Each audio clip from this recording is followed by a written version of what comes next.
sejahtera. Salam semega unggul. Salam kecemerlangan BMSPM tahun 2020 insyaAllah. Amin, amin, amin. Jadi pada pagi ini sesi diskusi kita akan membicarakan aspek tata bahasa, iaitu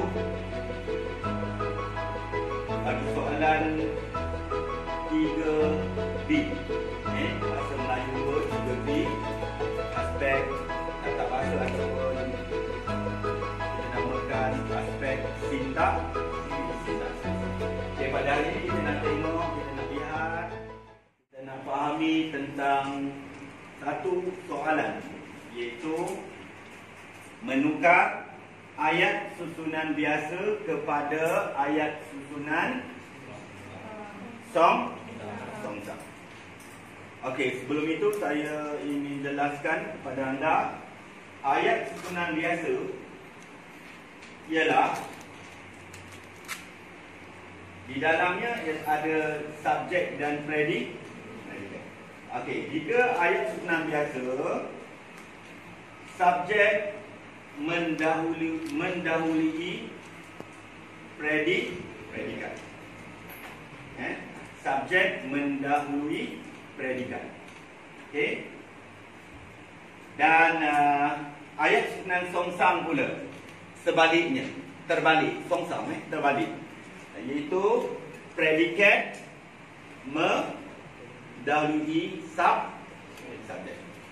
Jadi dengan kata lain, apabila ayat susunan biasa bertukar ataupun ditukarkan kepada ayat susunan songsang, berlaku perubahan tempat ataupun kedudukan subjek dan predikat. Kalau dalam ayat susunan songsang, predikat akan pergi ke hadapan mengambil tempat subjek, dan subjek akan mengambil tempat predikat. Okey. Cuba perhatikan di hadapan ni pada layar. Fokus pada layar. Kita tengok pada ruang subjek ada 3 ruang. Subjek saya nomborkan nombor 1. Lepas tu predikat nombor 2, dan nombor 3 ialah ruang keterangan predikat. Predikat lah kan. Okey, sebenarnya 2 dan 3 ini, predikat dan keterangan predikat ini, sebenarnya dia duduk dalam predikat. Okey, tapi kita pecahkan predikat ini kepada 2, satu predikat saja dan satu lagi keterangan predikat. Biasanya keterangan predikat ini menunjukkan kata keterangan ataupun frasa yang menunjukkan kata keterangan tempat ataupun masa. Okey. Sekarang ni ialah yang awak perhatikan pada layar sekarang ini ialah ayat susunan biasa ke songsang? Biasa, sebab subjek duduk di nombor 1. Predikat dan keterangan predikat, ataupun kita kata keseluruhan ini adalah predikat, duduknya di ruang kedua atau ketiga. Jadi maksudnya kat sini yang seperti mana yang saya sebutkan tadi, dalam ayat susunan biasa, subjek mendahului predikat. Okey? Jelas? Semua pelajar semega, subjeknya. Kenapa? Sedang mendengar taklimat di dalam dewan. Kalau kita nak cari apa pola ayat, kalau pola ni apa? FN sedang mendengar kata kerja kan? Yang belakang ni biarlah kan? Terangan predikat ni biarlah, kita tengok yang penyambut ni. Jadi FN at K. Okey, jelas Okey, kita tengok pada layar slide yang kedua. Sekarang ni susunan dia Berapa nombor dia? 1, 2, 3. Okey. Ini ialah ayat susunan songsam. Yang pertama kita tengok. Okey, jangan keliru atas ni saya cuba kekalkan supaya awak nampak asalnya macam mana. Okey, yang ni atas ni saya kekalkan susunan dia biasa. Okey, kita tukar. Nombor 3. Sini kan nombor 3 kan? Betul? Tadi nombor 3 di dalam dewan kan? Kata keterangan predikat kan? Kita letakkan di hadapan tempat subjek. Kita letakkan nombor 2 predikatnya kekal di sini. Dan kita letakkan subjek di nombor yang ketiga. Nombor dia kekal. Kita tahu lah kalau nombor dia kekal ni maksudnya ini adalah Jadi kalau awak buat ayat, awak buat di dalam dewan sedang mendengar taklimat semua pelajar semega. Kalau dari segi tata bahasa, ayat ini tidak salah. Cuma dia dibina dalam bentuk ayat susunan songsam. Okey, andai katalah tahun ni SPM 2020, kalau biasa November kan, untuk tahun ni, untuk tahun awak kumpulan SPM 2020, pesan awak pada Januari 2020. Katakanlah keluarlah soalan ayat susunan biasa kepada ayat susunan songsam ataupun sebaliknya. Jadi awak boleh susun 3, 2, 1. 3, 2, 1. Tapi kena tahulah 1 tu apa, 3 tu apa, 2 tu apa. Tahu tak? Sebab tadi dasar ini 1, 2, 3. Bila disusun jadi 3, 2, 1. Okey, jadi yang ini pergi ke depan. Yang pertama. Yang kedua, kekal di tempatnya. Subjek nombor 1 letak di belakang dia. Jadi susunan dia jadi 3, 2, 1 berdasarkan nombor. Jadi susunan ini ayat susunan songsam. Okey. Jadi kalau ni buat catatan. Maksudnya kalau ni awak tahu asalnya 1, 2, 3 subjek, predikat dan keterangan predikat 1, 2, 3 disusun songsamkan kedudukannya kan.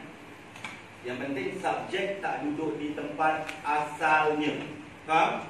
Okey. Tapi kita tengok setakat mana pola yang boleh diterima. Setakat ini pola yang boleh diterima ialah 3, 2, 1.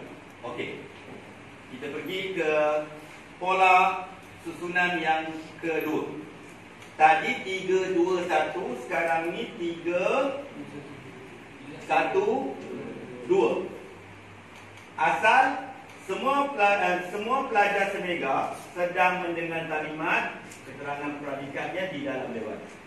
Sekarang ni nombor 3 kata keterangan predikat masih lagi duduk di hadapan nombor 1 dengan nombor 3 dia.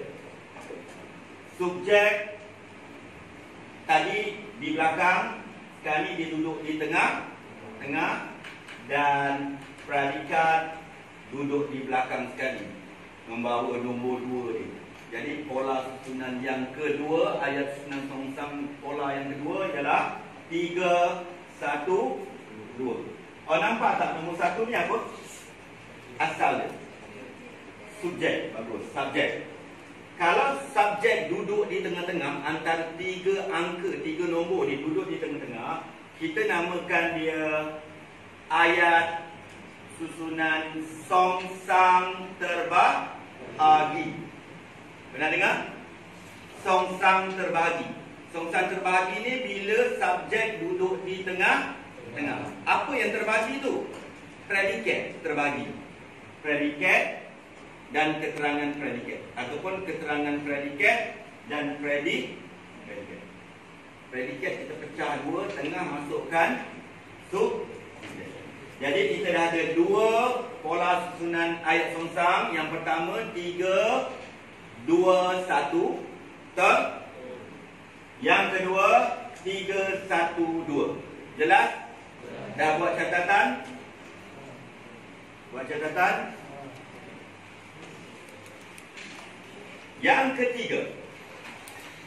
ketiga, susunan ayat songsang yang ketiga. Nombor 2 apa? Nombor 2 ialah predikat. Nombor 3 keterangan predikat. Nombor 1 ialah sub. Okey. Masih lagi kita katakan dia ialah ayat susunan songsang terbahagi kerana subjeknya duduk di tengah. Nombor 1 duduk tengah-tengah. Okey. Sekarang ni apa pola dia? Pola susunan dia 2, 1, 3. Betul? Tadi 3, 1, 2. Yang kedua tadi Okey, yang ketiga ni ialah 2, 1, 3. Bunyinya sedang mendengar taklimat semua pelajar semega di dalam dewan. Tak ada masalah dari segi tata bahasa. Kalau dari segi tata bahasa, dia dianggap betul ataupun dramatis. Cuma susunannya saja song. Kita biasa sebenarnya gunakan ayat susunan songsang dan kita anggap macam tak janggal. Misalnya kita gunakan ayat tanya. Siapakah nama awak? Itu ialah ayat tanya dalam bentuk ayat susunan songsang.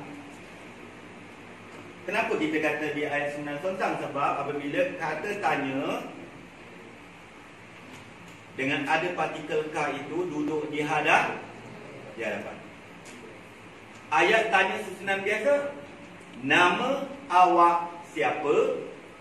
Kalau kata tanya siapa tu duduk di belakang, kita tak boleh letakkan partikel ka. Dia faham?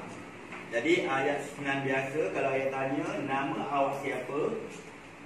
Kalau ayat tanya susunan songsang, siapakah nama awak biasa yang mana? Dah biasa macam kalau kita belajar pun mesti kata tanya duduk depan kan? Jadi tak ada masalah pun dari segi tata bahasa ni. Okey. Ini susunan yang keberapa? Ketiga. Okey, kita tengok susunan yang seterusnya. Nampak? 2, 3, 1. 2, 3, 1. 2 predikat. 3 keterangan predikat. 1 subjek. Jadi bunyinya sedang mendengar taklimat di dalam dewan semua pelajar semega. Okey. Jadi ada berapa pola ataupun susunan ayat songsang yang boleh awak gunakan jika ditanyakan dalam SPM? Ada 4. Ingat? Yang pertama 3, 2, 1. Yang kedua 3, 1, 2. Bagus. Yang ketiga 2, 1, 3. Yang keempat 2, 3, 1. Ada 4 pola. Katalah keluar soalan, tukarkan ayat susunan biasa kepada ayat susunan songsang. Awak boleh pilih salah satu, bukan salah satu Kata salah tu tak boleh. Jangan guna perkataan salah. Satu daripada 4 susunan ayat songsang. Pilih mana-mana. Tak kisahlah. Semuanya dia anggap betul dan diterima. Boleh faham? Tapi yang senang macam mana? Yang paling senang lah saya kata. Yang senang apa dia? Agak-agak awak. 3, 2, 1 ke 2, 3, 1? Okey, saya ulang.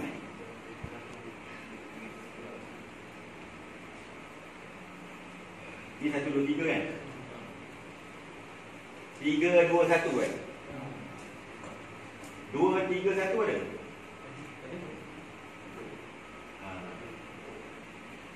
Kalau saya lah, paling senang ialah 2, 3, 1. Sebab kita ambil keseluruhan konon-konon ni semua ni ialah predikat 2, 3, 1. Terpulang pada awak mana yang mudah bagi awak. 2, 3, 1 ke yang awak sebut tadi apa? 3, 2, 1. 3, 2, 1 maksudnya keterangan predikat subjek. Okey.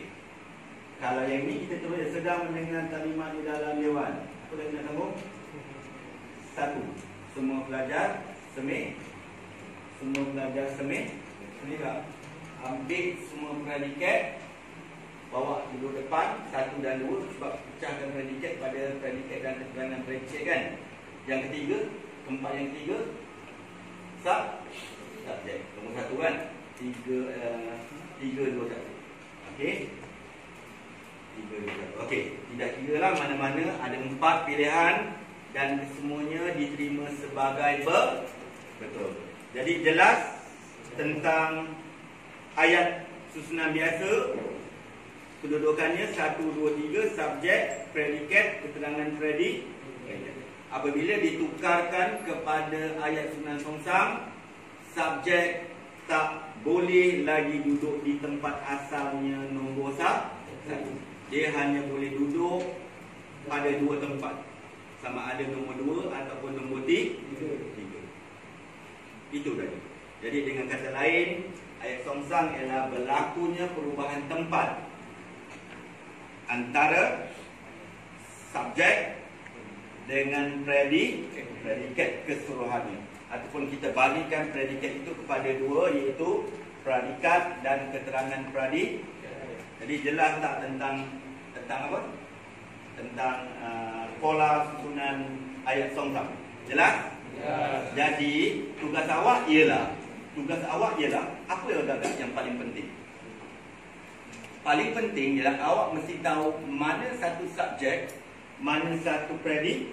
Awak kena serakinkan, kena asingkan mana subjek, mana predikat dulu. Boleh faham? Boleh faham? Macam nak tentukan pola ayat. Sama juga untuk ayat senang songsam, senang biasa, senang songsam. Mesti tahu mana subjek, mana predikat. Apa dia subjek?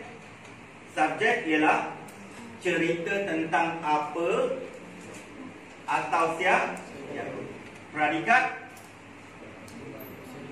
mengapa. Kenapa? Okey, macam ni. Macam saya sebutkan tadi. Mengapa? Sedang mendengar taklimat. Teruslah di dalam dia. Okey, jadi itu saja sesi PDPC kita pada hari ini tentang ayat senang biasa kepada ayat senang songsam dengan mengenali 4 susunan ayat songsam. Dan sebagai pengukuhan, kamu buka buku jana tata bahasa, cari bahagian sintaksis, lihat praktis berapa, dan buat latih latihan. Itu saja daripada saya. Buku Ujana Tata Bahasa.